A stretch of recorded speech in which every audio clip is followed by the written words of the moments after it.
الطارش يلم عنا خط بكتابك بترحيبه لو سرابك ليلك وجنة بالدجا في الليل تسريبه واسأل عنا له المنة قل علامات انت تدريبه مدعيكم غايب عنا والحكم ميوز في الغيبة ينبغي الإنسان يتأنى ويحكم بأحكام مصيبة لا تحس بالحيف ذا منا النصف ناخذ ونعطيبه سوي يميل وبلغه عنا بالسلام وألف ترحيب.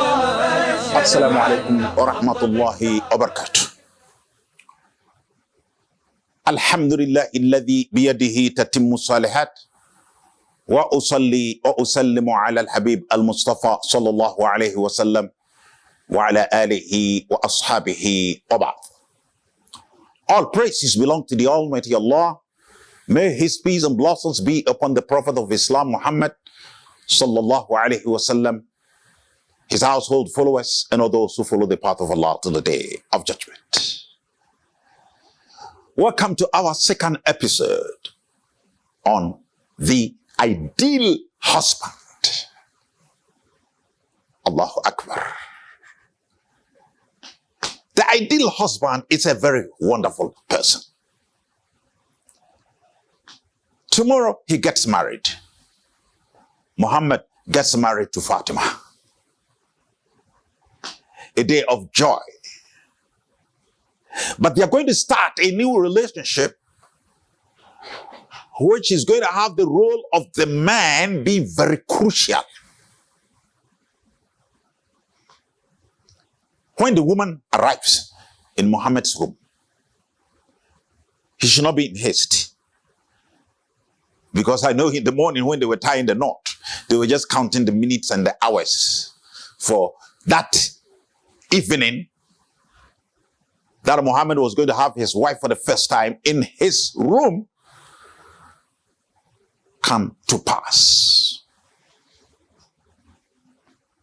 Now it has come to pass. Fatima has arrived in Muhammad's house, and specifically in his room. Muhammad, don't rush. Don't rush, cry. As an ideal husband, you don't have to rush. Inshallah, the relationship between you and Fatima is a lifelong one. It is not the kind of relationship that you can part ways easily. It is not chaliwate or shoe that you buy and then throw away and buy a new one. No, marriage is not like that. So as an ideal husband, this is how we expect you to start your new life with Fatima. Perform ablution. Perform 2 rak'ah. Then put your hand on her forehead and pray in the following manner. The Prophet says this is how we should pray. Allahumma jannibna shaytana wa jannibna shaytana ma razaqtana.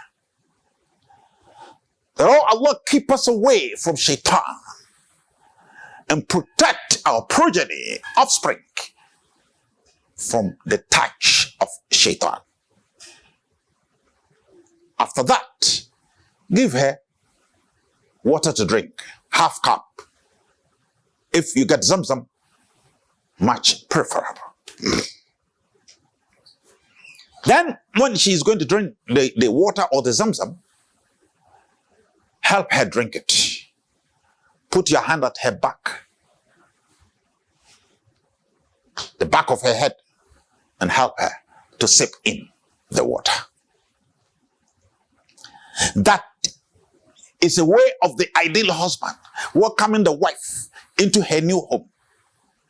A home that the husband is expected to act in a manner that will bring peace and joy to this humble servant of Allah that he has gone to marry.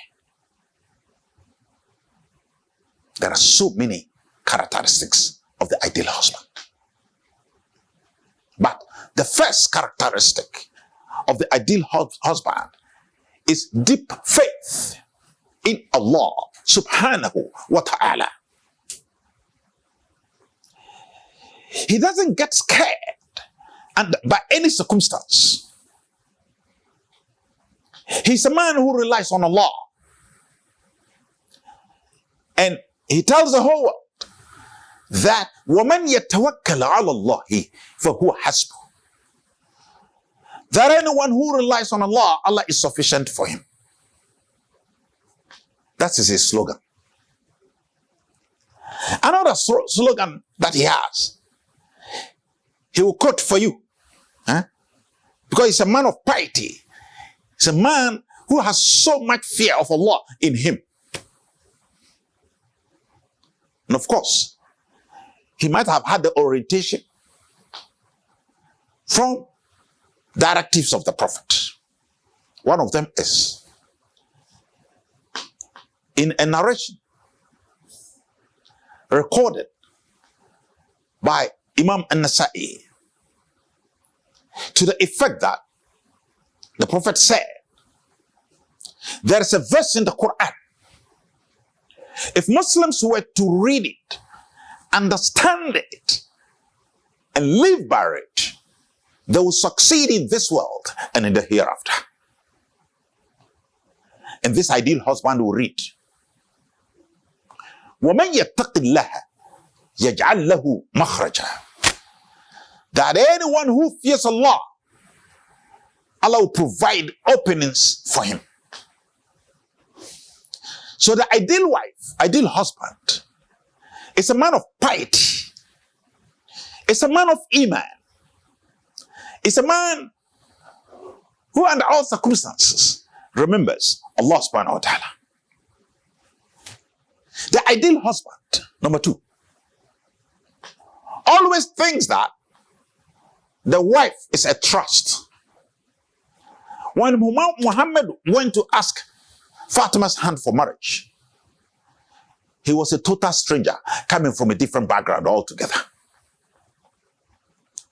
But Allah subhanahu wa ta'ala has made Fatima and Amana a trust. And she has been dropped into the hands of Muhammad. Let us remember, anywhere you hear the word Amana, trust, it comes with accountability. If we say your wife is a trust in your hands, it means that Allah subhanahu wa ta'ala is going to ask you how you handled your wife.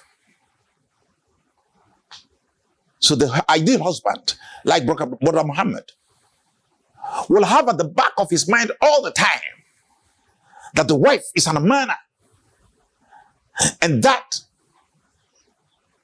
it is his duty to handle that amana with care, with attention, with love, with empathy, and with sympathy. That is the true quality of the ideal husband. The ideal husband is a man of responsibility. He knows that it is his responsibility to do 4 things for the wife. 4 things. Provision of meals, clothing, shelter, and maintenance. We hear stories of some irresponsible husbands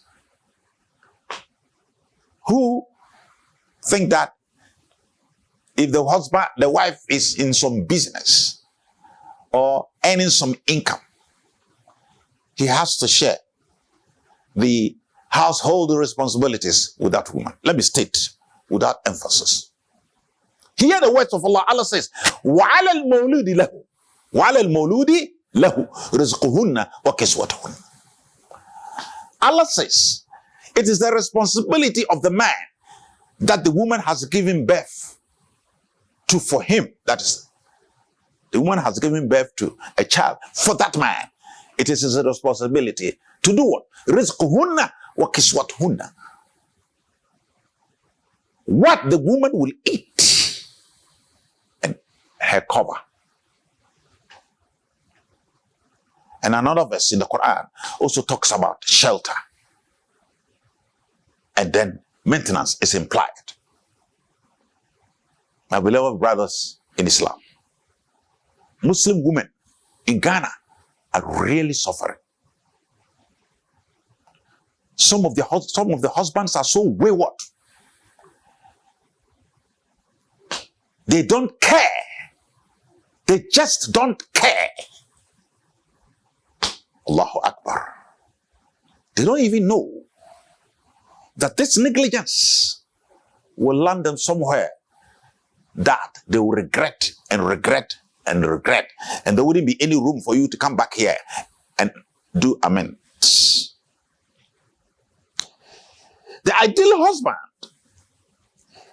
is the one who has the organizational skill to plan things for the family. If you are listening to me, and of course the purpose of this presentation, this recording, is to help you and me act in a manner that is reminiscent of an ideal husband. From day one, you have to think through with your wife the kind of family that you want. I'm not talking about the number of children that you're going to have, but the key vision of the whole family. What is it? Pursuit of piety, pursuit of closeness to Allah. Some men marry and they start their day with the music from Michael Jackson. It is the duty of this man as an ideal husband to make sure that the family is built on a sound footing of Iman. So a program will have to be drawn, how the house will be run. Quran in the morning, as-salat in the morning together, adhkar, remembrance of Allah together. If you wish, a nawafil around 2 a.m.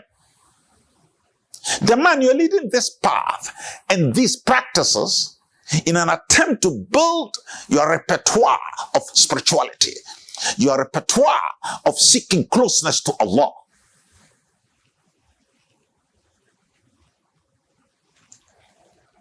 This spiritual guide you're offering your wife cannot just come out of a vacuum. The ideal husband prepares himself with enough knowledge, because Arabs have a proverb that فَاقِدُ الشَّيْءِ لَا يُعْطِيهِ, that if you do not have, you cannot give. So as an ideal husband, you need to have enough Islamic knowledge that you impart to your wife. That makes it mandatory and compulsory for the ideal husband, before getting married, to prepare himself to be on an intellectual, sound intellectual Islamic footing before he goes into this all-important relationship. It is because of some of these requirements that the man has to be with some knowledge to some level about Islam. The man has to prepare himself spiritually to go into this relationship. That makes marriage a very crucial and serious matter, because a lot of people out there, out of ignorance, they think that everybody can marry. I beg to differ. You have to prepare yourself with all the requirements. Somebody will say the accoutrements, the ingredients of an ideal husband. One of them is acquisition of knowledge. One of them is spiritual planning of the family. One of them is to help your wife build herself spiritually and become a true believer in the Almighty. Can everybody do this? They are saying out there wrongly that everybody can marry because they think that marriage is about sex. That I'm mature, I can have sex with a woman, therefore I'm going to marry. The person is making a big mistake. That is why now a lot of Muslims marry before Ramadan, and after Ramadan, Shawwal, you see divorce cases coming up. Why? Because as for sex, let me tell you, it's just like food. Huh? The ordinary food that we eat, when your belly is full, huh? Will you eat again? No. You are fed up. Monotony has set in. When you're staying with your wife, the first week of your marriage, the drive that is in you is so huge, the drive to have sex with your wife. But with the passage of time, the sexual drive will still be there, but the intensity of your going into it, will start to drop. It is now at this stage that you have to set up, and then you start to ask sometimes, even if you had married a woman out of her beauty, but doesn't have character, you may not see it in the first week. But after the first week, when you settle down to have life with this woman, then you really see that you have brought rubbish. You refuse into your house. She's of no value. As an ideal husband, you have to be a source of advice. The Prophet says, Adinu nasiha. Adinu nasiha. That this religion is founded on offering of advice. So your wife should see in you a person who directs her to that which is good. Again, the ideal husband shares the table with the wife. And the Prophet says that if you put a morsel of food in the mouth of your wife, it's an act of charity. Allahu Akbar. This religion is great too. The assumption here is that you are going to share the table. You eat with your wife. You're all around the table eating. Then you pick either rice or choose whatever, and you put it in the mouth of your wife. The Prophet says it is an act of charity. Why? You see, when you are in a car and you get a traffic light and you see a beggar and you dish out maybe 2 cedis or 5 cedis. Look at the face. You see joy on the face. The person will be smiling and thanking you and praying for you. When you eat with your wife, that is an act of charity. It is bringing joy to somebody who is poor. Marriage, when you have a meal with a wife, then as an ideal husband, you put food in the mouth of your wife. Look at her eyes. You will see that they are widely open. And when the eyes of a woman are widely open, it means she's in a state of ecstasy, joy, happiness. And you have given her happiness without giving her money. Again, don't be a miser. The Prophet says, tahadu tahabu, meaning give out gifts for love to prevail between you or amongst you. So when you go out there, buy 1 CD yogurt for your wife. When you come home and she's in the kitchen, come from behind her and drop the yogurt into her hand from behind her. That's a surprise. She will turn to you and ask, oh, my husband, thank you very much. May Allah bless you. And you find her laughing. Her eyes are widely open. The face is an expression of joy and happiness. These are some of the small things that you do, and the woman becomes overjoyous. Meanwhile, you have not bought her a car. You have not built her a house. These are some of the wonderful things women want. But men of today think that women are out for money. I always say that any woman who is staying back in her house and waiting for a rich man to come and marry her is a stupid woman, because money is not that which brings joy. It is good conduct and good treatment that you receive from people. Again, the ideal husband. And for sex, I have never come across any scholar stating that You have to draw a timetable for your sexual life. Meaning, breakfast, dinner, or breakfast, lunch, dinner. It doesn't go that way. But I would like to state very strongly. You see, sex in marriage settles scores. Sex in marriage brings union.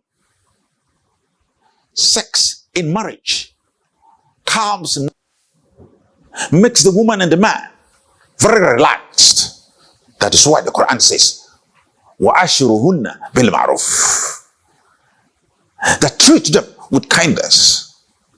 And some commentators of the Quran are of the view that the treatment, one of the treatments that you give to the woman out of kindness is to satisfy her sexually. There are some men, the way they treat their wives, it's like the way some people treat animals. Even animals, you're not supposed to treat them badly. He will go to work, comes back from work.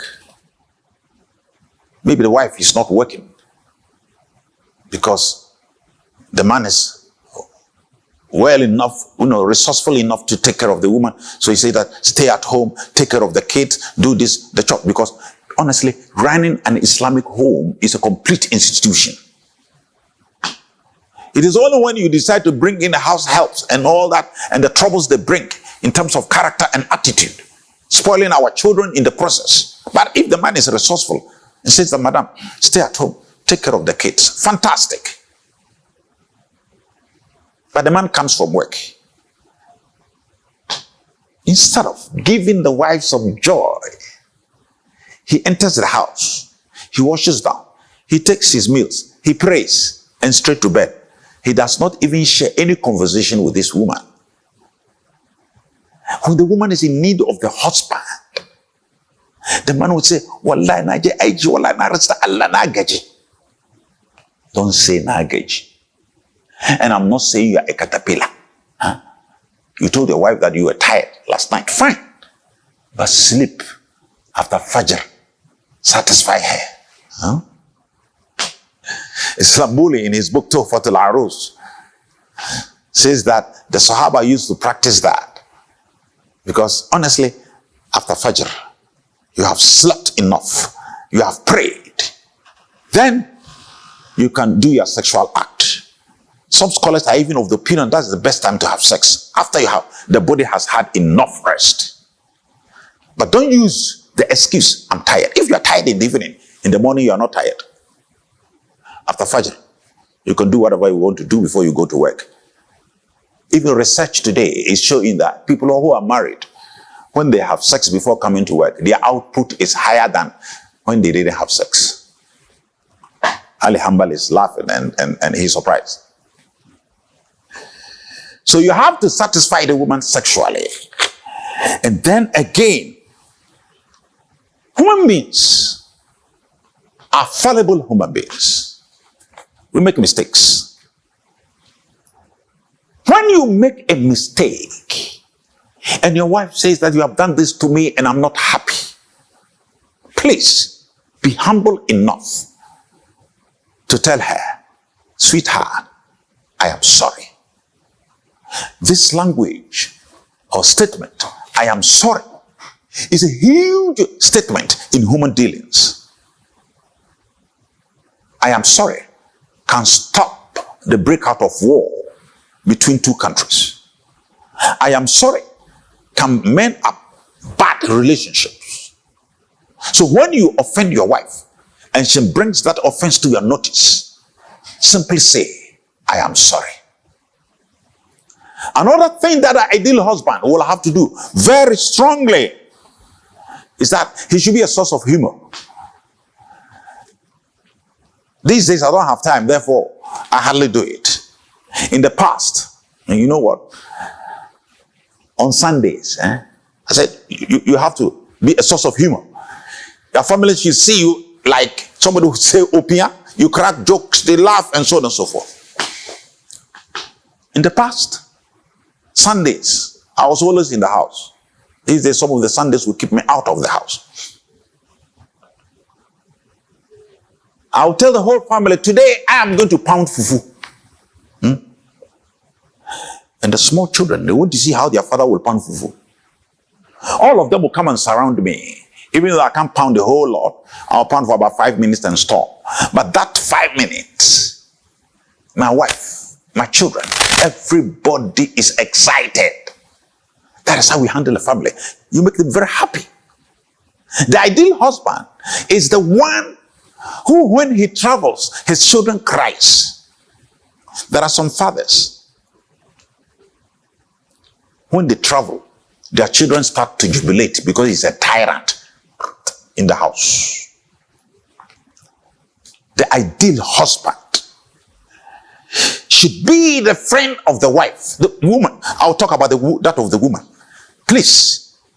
The practice where some people stay out long hours before they come home. Please. When you are coming home, think of that wonderful woman in the house. She is your friend. Then finally, you need to cultivate the spirit of forgiveness. Oh, the Prophet says, Irhamu man fil ardi, yarhamukum man fis sama. That shows sympathy and kindness and mercy towards those on earth. And Allah subhanahu wa ta'ala will also show sympathy and kindness towards you, forgiveness towards you. Forgiveness is a form of empowerment, and we should cultivate it even for our own good.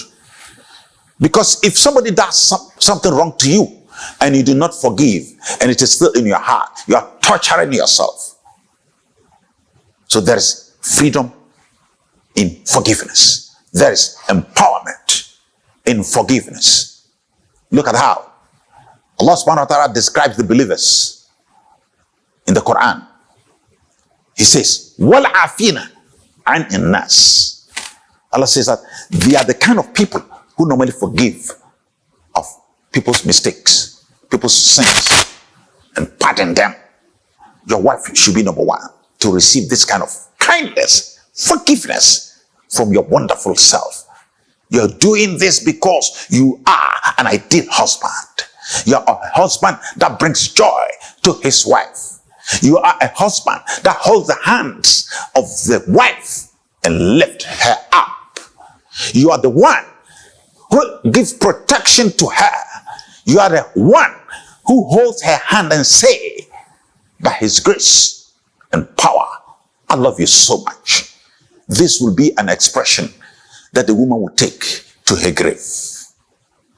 We ask Allah subhanahu wa ta'ala to grant us wonderful ideal husbands. They make homes very beautiful for the wife and the children.